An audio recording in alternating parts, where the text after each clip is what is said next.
ଚୋରା ଗୋଡ଼ି ଚାଲାଣକୁ ନେଇ ଦୁଇଟି ଟ୍ରାକ୍ଟରକୁ ଜବତ କଲା ଖଣ୍ଡପଡ଼ା ପୋଲିସ ବିଭାଗ। ଖଣ୍ଡପଡ଼ା ଆଇଆଇସି ଭାବେ ଏବେ ଦାୟିତ୍ୱରେ ଥିବା ଅନିତା ସାହୁଙ୍କ ଦ୍ୱାରା ଏହି ଦୁଇଟି ଟ୍ରାକ୍ଟର ଜବତ ହୋଇଥିବା ଜଣାପଡ଼ିଛି।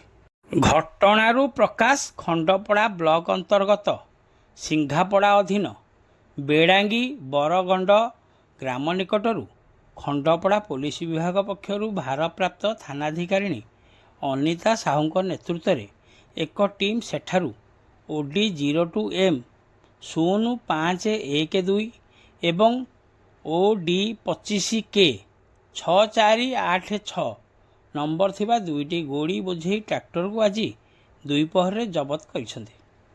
ଜବତ ଦୁଇଟି ଟ୍ରାକ୍ଟରକୁ ଏବେ ଖଣ୍ଡପଡ଼ା ଥାନା ସମ୍ମୁଖରେ ରଖାଯାଇଥିବା ଦେଖିବାକୁ ମିଳିଛି। ଉକ୍ତ ଅଞ୍ଚଳରୁ ଏହିପରି ଭାବେ ବିଭିନ୍ନ ସମୟରେ ଚୋରାରେ ଗୋଡ଼ି ଚାଲାଣ ହେଉଥିବା ନେଇ ଅଭିଯୋଗ ହୋଇଆସୁଥିଲା।